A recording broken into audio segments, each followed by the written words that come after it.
Welcome in the latest episode of the Five on the Floor podcast here on the 5 Reasons Sports Network. You can find us on Spotify, Podbean, Google Podcasts, Apple Podcasts, and more. Also on Dash Radio every single night at 7 p.m. on their Nothing But Net channel. So download Dash Radio and search for Nothing But Net. Also check out the 5 Reasons YouTube channel, now close to 12,000 subscribers, where you get our pre- and post-game shows. A lot of us appear over there. And 5reasonsports.com with Brady Hawk and others providing the latest on the South Florida teams for free. We do not have a paywall. Also, check out the great sponsors of the 5 Reasons Sports Network. So many of them are local, including our friends over at F45 in Cooper City. That's right. This is the one in Cooper City over on Sterling Road. It's not that far from the Hard Rock Casino. I go there. They've got these really, really challenging and fun 45-minute fun and innovative high-intensity interval training programs. Basically, there's a guy up there on the screen. You got to follow everything that he does. They give you a couple of breaks, but the thing moves nonstop. You're exhausted after it, but you feel great. We're going to be doing an event over there as well soon. So make sure that you DM me if you're interested. We can get you in there free to try it with the 5 Reasons crew. Also, they've got discounts every day for teachers, nurses, military, and first responders, and they don't have contract memberships, so you don't have to deal with what you got to deal with the health clubs. None of that stuff. You just go month to month, and it's as low as $8 per session. So check them out online. It's F45, but the one in Cooper City, that's the one we're recommending, 954-745-4517. That's 954-745-4517. And now, tonight's episode. 1, 2, 3, 4, 5 on the floor. Welcome to 5 on the Floor, a daily show on the Miami Heat and the NBA featuring Ethan Skolnick with Alex Toledo and Greg Sylvander, part of the 5 Reasons Sports Network. All right, welcome back to 5 on the Floor on the 5 Reasons Sports Network. We've got an interview for you today. We're going to talk to our guy, Scott Agness. He's been on the podcast before. He's now with Fieldhouse Files, covers the Indiana Pacers. Wanted to bring him on here because he covered the Victor Oladipo era in Indianapolis. And although obviously, all of us are kind of waiting on the exact diagnosis that comes from a specialist and what the decision is made between Oladipo and the Heat in terms of where they go from here for this season and beyond. I want to talk to Scott a little bit about Victor personally and kind of how he's handled injury issues in the past and how that may be playing into now. So Scott, just for some background here, Victor goes to Indiana in that trade with Sabonis for Paul George. At the time, just going back to it, was that a popular trade in Indiana? Initial thought was no. What do you mean you're trading a perennial all-star and you're not even getting a draft pick with it? You're bringing home Victor. He's a nice player. And in fairness, most fans don't really know what Domas Sabonis is. He's a rookie, and they're not really watching OKC basketball. So I think it was mostly disappointment that draft picks were not included. Okay, and then he plays much better than expectations. And like you said, you're bringing him home. They knew him from Indiana, obviously. He had tremendous success there, was the number 2 pick in the draft. As he started to emerge, though, I mean, was there surprise inside even the organization that he played as well as he did there? To an extent, yeah. So first of all, inside the front office, the reason they really liked the deal was they targeted Victor and Domas as 2 guys that were not being used properly or to maximize their talents, right? And so their belief was that if they acquired them, they could potentially become all-stars. And Domas was more likely, I think, than Victor, quite honestly. Just knowing from his heritage with his father, of course, and the fact that he was still very young and had barely been tapped into too much. And they were both playing alongside Russell. For Domas, Steven Adams there. And so Domas is kind of playing out of position along the perimeter. And then for fans, yeah, they were blown away. And early on, the joke was that the Thunder robbed the Pacers. Well, it didn't take a year for it to go the other way. And hey, look, the Pacers gave up Paul George. They had to move on from him and got 2 all-stars in the process. And now years later, you look at the next part of that deal, which was Karis LeVert for Victor Oladipo, and LeVert very well could be on his way to being an all-star. But it was for Victor in Indiana, it was an incredible first year. It could not have gone any better, not only because Ethan, his performance on the floor. But Pacer fans were upset. They felt wronged in that Paul George kind of basically said, you're not good enough for me, and wanted out. And Victor went the other way in the first year and a half, went out of his way. He was the energy, the smile, the guy that I always said hugged the fans back when they needed him at the right time, in addition to what he was able to do on the floor. Hey, Scott, thanks for joining the show. Greg Sylvander here. I'm really, I'm glad that you mentioned the way the fans embraced him, because they felt like he wanted to be there initially. I have a couple close buddies I've known my entire life that are huge Pacers fans, and they immediately identified that. And it was like a gut check thing that Depot kind of embraced Indiana. And initially, kind of the consensus around Pacer fans from my perspective, and obviously I'm at a bird's eye view, was that he was like tailor-made to be in Indiana. And I actually listened to you on podcast on the Brink a while back, and you talked a lot about the disconnects with the Indy organization between Victor Oladipo and how his people kind of control the narrative, and him seeking surgeons kind of outside of the team's control, and rehabbing in Miami, which is obviously just a famous thing that, social media grabs a hold of. I'm just interested to hear from you, like what and where and how did things go south in Indiana for Vic? Yeah, and I appreciate that, because there is a lot of context to it. It should not just be a tweet that X player is upset or whatever.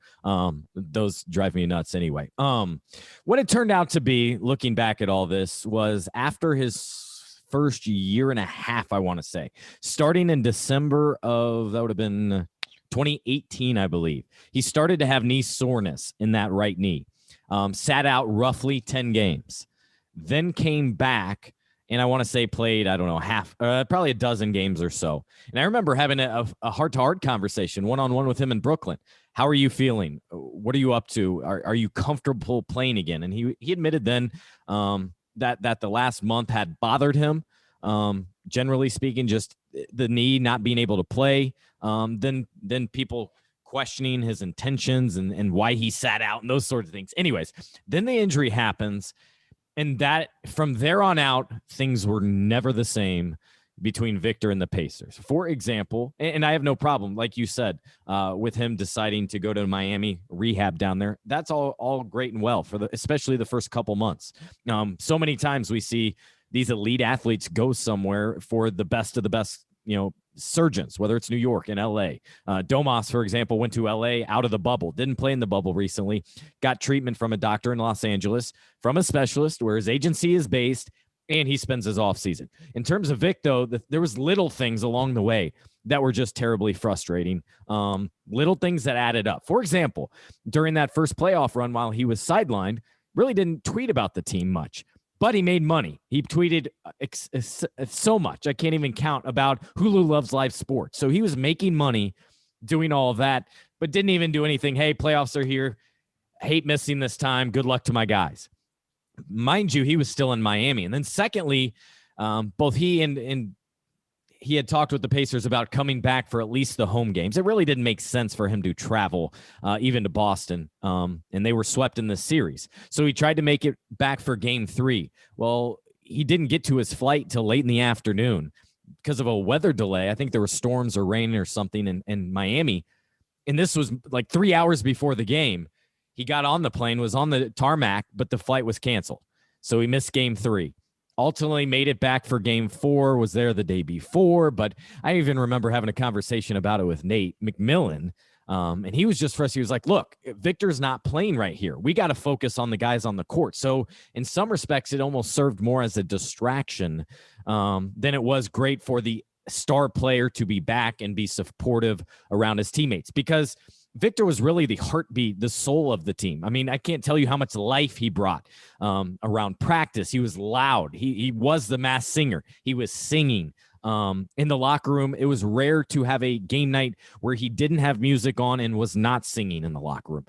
Well, I never saw that once. Didn't see any music, any real singing after his injury, even when he returned from injury. And to wrap up that story, he came back for game 4, was there.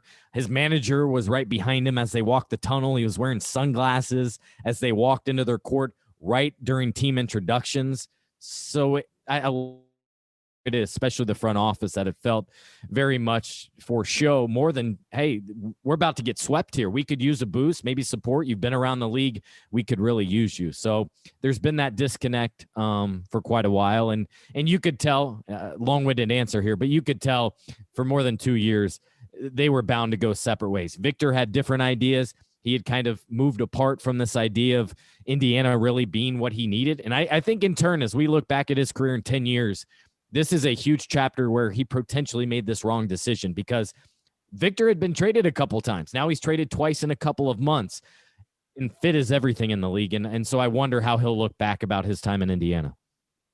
Scott, I appreciate this kind of direction that we're going here, because I wanted to get into something that you said here, which is you said Victor's people.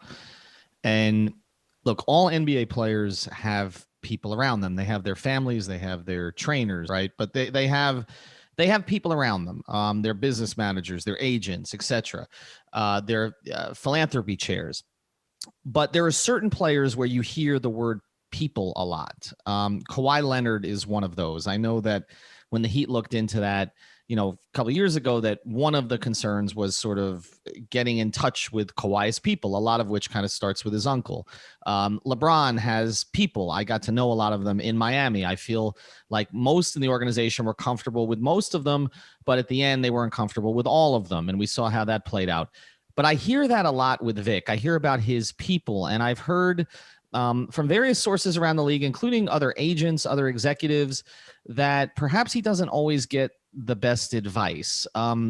Is that fair to say? And the reason I'm asking the question is we're now facing an injury situation that is murky, right? Like all of us have reported that the MRI really didn't show anything new, but he's having discomfort. He's got an old injury.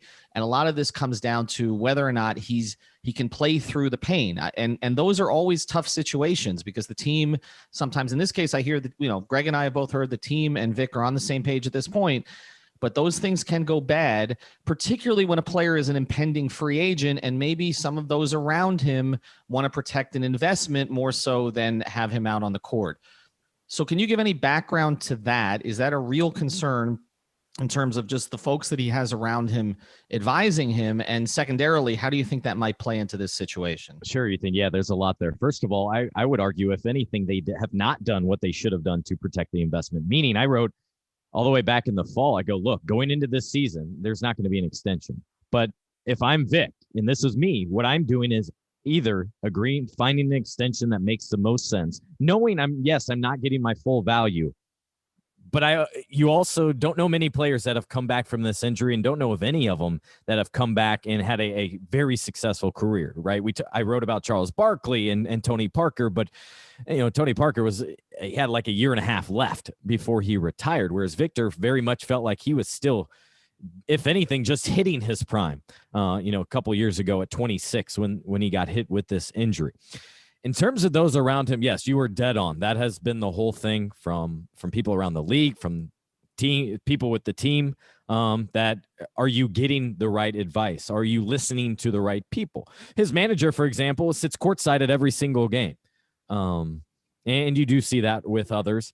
There's a lot of, here's the private jet. Let me show you the photos. Let me be part of this. Hey, I got my security guy trailing behind me as Vic made that entrance, that I alluded to earlier, game 4 of the postseason. You're in Indiana. Everybody loves you here. You do not need security. It was just a little thing like that you kind of chuckled about here. So yeah, he's in a huge predicament. The big picture here with Vic has, for one, I also should mention, by the way, I forget the exact number, but I think he's on his 4th different agent now, maybe his 3rd different agent. And the belief has been that under his current circumstance, the influence is certainly there more from the manager than the agent, and that was strategically done. And so now moving forward, he's certainly looking for a max contract and to be somewhere where he can win. Well, he could. The Pacers, I think, would have given him more money if they understood that he wanted to be here. But again, all writing was on the wall that he was checked out. You could not only see it, but feel it. And that was the conversations behind the scenes. So it's just been a very difficult year, I think, for the Pacers over this last year trying to navigate it. And the last point I'll mention in all this, Ethan, because you mentioned the people around him, is the fact after he returned from this significant injury, he had his own physical therapist daily with him at the team facility. And not this year, but last year, the PT was traveling to road games, but not with the team. The Pacers did not allow it. So very often he was on my flights when we were traveling. I remember distinctly going from, I think, Toronto to New York one game. So that was a difference. Some teams allow it, some don't. I know the Celtics, for example, allow for all family, kids, wives, anybody to be on the plane. Pacers do not do that, and they have a hard stance. Now, this year's a little bit different. The PT got a different job, more full-time in Dallas, so he wasn't with Victor. But that's another behind-the-scenes thing that was happening with Vic, and that was his second physical therapist in a year. Yeah, Miami actually, they kind of changed their policy midstream with LeBron. The first year, Mike Mancias was not part of the organization. But Mike is so well respected and professional and all that the second year he was added as a full-time member of the organization. And obviously he has been with LeBron since. I want to let Alex get in here on some of the basketball stuff as well, because I think some of this backstory is really, really interesting. It plays into kind of where we're going, but ultimately the idea is kind of what kind of a basketball player can Victor Oladipo still be? We'll get back to our episode here in a second. Before we do, I want to tell you about another of the great sponsors of the 5 Reasons Sports Network. And this one is very Miami. Just like us, it's right there in their name. The only thing better than cheering on your Miami Heat or Dolphins or Canes or any of the other teams is doing it with your favorite wings. Miami Grill's got you covered. Bring home a platter of your faves to share for the game tonight, tomorrow night, and all the nights after. Just how you like them. Crispy, grilled, naked, or boneless. Sauce to perfection with one of 3 new sauces. That's mango habanero, honey garlic, and Nashville hot. If you can't decide, get them all delivered with a catering order. There's more than just the wings, too, of course. They've got cheesesteaks, gyros, burgers, and more. Order online or in person. They do the pickup, they do the drive-thru, they do the dine-in, and they got the delivery available at all locations. Just go to mymiamigrill.com. That's mymiamigrill.com for more details. Miami Grill, if you're craving it, they're making it. Now back to the episode. And so, and what's up, Scott? Alex here. Hey there. Wanted to ask you about that just because, and, you guys went into what ended up happening with Victor in Indiana, kind of how it ended up happening and what led to that disconnect.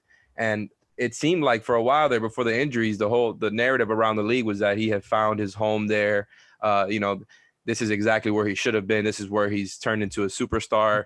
That was exactly the case. You're exactly right. Ever since the injuries happened, it's been kind of the opposite. People have not trusted him. The athleticism wasn't there. And I think you started seeing some of the stuff going in the right direction as far as on the court towards the end of last season. I think even in the bubble, I was making the case to Ethan that even though he didn't look like his old self, like I just thought that he was kind of getting to the basket a little bit more and just looked more athletic in general. And I think this year he took another step there as far as I'm not sure about on the Pacers, and this is what I wanted to ask you about, but I know on the Rockets, he got his drives up a whole lot. He was driving to the rim a lot more. And even though the efficiency was not there as far as field goal percentage, 3-point field goal percentage, he started having some of that quick first step and that burst. And then now, he had a couple of rough offensive games, the first 2 games for the Heat. And then the last 2 games, he put up, I think, 16 and 17 in both, was playing great defense for them. And then, what happened with the lower body injury there. So what would your prognosis be, not in a medical way, I didn't even mean to do that, but what would your prognosis be on Oladipo's fit with the Heat as far as the type of player that he's at this stage in his career? Obviously, notwithstanding what happens after this injury here, like, do you believe that is a good fit for the Heat? Do you believe that how far away is he from being what he was a couple of years ago? Like, what percentage would you put it at? Yeah, so ignoring what's happened in the last week, the injury, I think for one, it's a great fit because he's all in. This is what he wants. He spends his offseason there. He has since 2017. So he loves the place, had some roots there, even opened was a partner in a gym down there. That he has since gotten out of that. But he's been all in with Miami, and I think for one, you need that buy-in. something the Pacers had the first couple of years, but lost it. And you can't just get that so easily. So I like that. Secondly, he's surrounded by shooters, and that's something he didn't necessarily have here. You know, if he's got Duncan or a hero right there. The other thing is I don't think he's the number one guy. He's not. And so if Jimmy Butler can be that alpha, right, and Victor can play alongside, that's big time. Because to go back to your point, Alex, yeah, you're exactly right. How he attacks, his quick step, his burst to the lane, either to a layup or to kick out, is him at his best. And I remember my first reaction to his first, week or first couple of games back from this injury back in 2020 was that it was there. It was almost nearly there. The biggest concern was that it felt like his mind was ahead of his body. His shot still wasn't great, which is a little bit surprising because that's all he could do for several months and was really focused on it. He's never really been a great three-point shooter. His best year beyond the arc was, in fact, his first year with the Pacers. That's something he's got to improve upon, I think, to be more of a dominant player in this league, especially as he gets older and those drives aren't as easily available, and has that. I would think he's probably no better right now than 85%.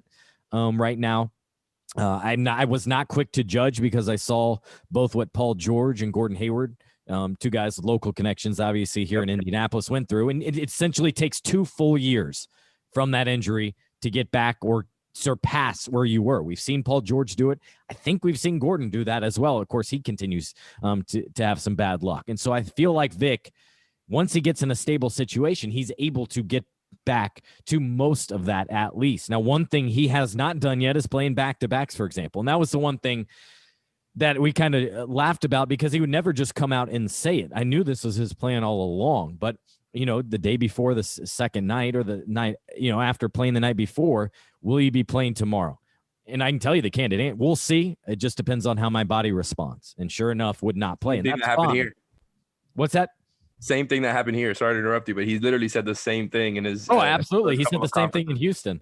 I DM'd a couple of the reporters I know down there and sent the line because it's funny. And Ethan, I'm sure you can relate. After you've covered a guy for 3-4 years, I could tell you Frank Vogel, what he's going to say in his pre-games, Nate McMillan, Victor, Paul George. You just know their candidness and how they talk and the buzzwords that they lean on a little bit. We have enough. Yep. There's so many of them. I mean, 100%. So like we've unpacked so much of this Oladipo stuff, and we've talked about him and the people controlling the narrative around him and handlers almost to a degree. You know what I mean? And I have one more. Let me interrupt one thing because I think this is a telling point too that I did not mention earlier. So when he made his return, he told a national reporter in a sit-down interview before he told the team.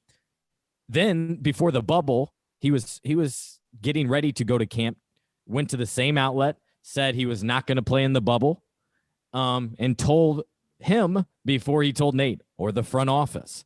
Then a couple days later finds out, I think it was Wendy, who came out and shared out, if you don't play, you already went on record saying you are healthy, you're going to miss out on that money. So then he backtracked a little bit, allowed that same outlet to report the story. And so again, that's a further indication of one, the disconnect, how he went to reporters rather than in that situation, either Vic could tweet it and say, hey, I'm going to play, or just let the team announce it or go to them. That's why you have a public relations staff to use. He didn't do any of that. And honestly, as simple as it was just a bad look for Victor and for all of them. And that's decided kind of to play.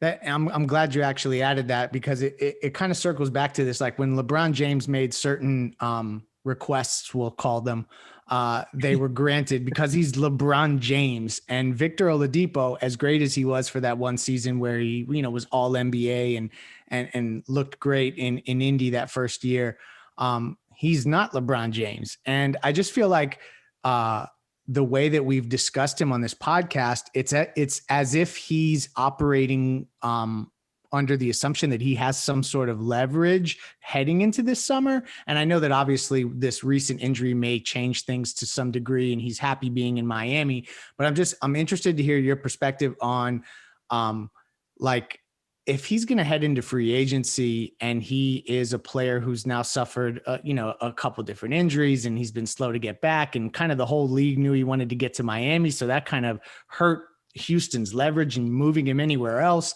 Like, and now the team, the organization, Miami has his, medical records and is working together with him. Like, does he even have any leverage to ask for a max contract? This is where I thought it was a brilliant play by the Heat, by Pat Riley in the front office, is they're hands-on with him. They're going to know almost as much info as any other team out there about his medical history and whether it's worth that investment. So even if it costs them very little, expiring contracts and such, I think this was a smart play for the long term, because they may decide, hey, it's not worth it. Now they don't tie up millions and millions of dollars. This was the gamble Victor made, and we saw it both with this most recent trade with Houston, his value. And also the Pacers looked into it before this season about, hey, is it even, we know his intentions. Can we get anything for him before the season? And it turned up, it just wasn't worth it. So that's why he came to camp. That's why he started the season with the Pacers, because essentially what I was told is Pacers conversations with other teams just did not turn up any value. And so it turned out they needed Vic to go play and give other teams tape. They needed to show what he could do. And it turned out he showed that he could play almost every night, wasn't playing in back-to-backs, but he could be a 20-point-per-game scorer again. And that's why they were able to essentially get Karis LeVert back from him. All right, we're going to close here with Scott. We appreciate you taking the time here. Again, follow Scott over at Fieldhouse Files. But something else that you said there, I kind of think triggers where I want to go here to put a bow on this thing, which is that, you said, they talked to other teams and there really was no market. We know in Houston, after he apparently turned down a 2-year extension, they talked to other teams and we know there was no market, even though they tried to drum up a market through a certain ESPN prominent national reporter by saying that they were getting offers of mid-first round picks plus quality young players, when none of that was actually true. Because if that had been true, the Heat wouldn't have been able to go back to them with 10 minutes left before the trade deadline and say, you'll take Kelly Olynyk and Avery Bradley and you'll like it, because there's nothing else out there for you. So I'll say this, if we already know that there was no market for him coming out of Indiana, really, until he proved himself to a certain degree, there wasn't much market for him out of Houston, maybe even less. Now he's injured again, the same leg again. As we reported on other outlets, there may be some differences to this, but there's not really anything new on the MRI. So this is the same kind of injury, scar tissue, all those things that kind of flare up related to it, where now he, may not be able to trust his body again for a little while, and obviously has to get healthy in terms of a pain perspective. I mean, is there any chance, because we've thrown this out on 5 on the Floor, that Vic is humbled enough at this stage, not because he doesn't have ability, but because of his health, because of some other things that have happened, that the Heat could actually go to him with a mid-level exception type deal and say, here's 1 year plus a player option. This thing works out, you opt out of this thing, and we take care of you, or someone else does. And if it doesn't, this is really the best we can do for you, because there's nothing else out there for you. Man, wouldn't that be tough? I should clarify too, though. I think part of the reason that there wasn't a market was because he was in the contract year, and they understood he was very specific in where he wanted to go and his intentions, right? And so it wasn't like just his playing ability. It was the understanding that we're probably going to lose him after this year, so we don't want to give up gobs and gobs for him. Ultimately, I think with Victor, it's going to come down to the best deal. And early on this season, I think it looked like a decent play. Again, I think I would have taken out insurance on myself or something, like we often see college players do, because just in case of this injury. But on the other side of that, what we also saw before this season with so many other guys, those stars get locked up with extensions. LeBron, AD, Giannis, a lot of those other competition, Bam, getting his extension down with the Heat. And so I think that opened doors and elevated him on the upcoming free agent list. I forget where he could have been. I don't know. Maybe he's 2, 3, 4, 5. Clearly, I think a top 5 guy, if healthy, on that list. And we all know teams covet this position. It's that athletic wing. Ideally, if Victor could shoot more as well. And so, yes, he would get paid because of it. Now you got to believe that so many other teams are second guessing and wondering how much they really want to tie up, because they love the player if healthy. But yes, you got to wonder about where he's at, because seeing these reoccurrences, and even back in with Houston, he had a minor flare up as well with another injury. So that would certainly be of concern before I'm willing to, throw in $100 million with him, because you mentioned like a mid-level exception. I just wouldn't see him willing to take that unless that's nearly his best offer, and it would allow him to stay with the Heat in his city, that situation, rather than going in, a cold weather city, a losing situation, a place that is not very enticing. Well, and perhaps too that if the Heat doctors are able to get him back on track, then he may want to continue that here, which sometimes we see players do. All right, Scott, Agness, we appreciate you taking the time, giving us some insight on Vic. Obviously, we're hopeful that Vic can come back and play this season, but the reality is, as now others have reported, nobody really knows. Thanks again, Scott. Appreciate it. You're welcome, man. Yeah, that's the most concerning part. There's no clear answer days after. You just don't see that very often. Thank you for listening to the Five on the Floor on the 5 Regional Sports Network.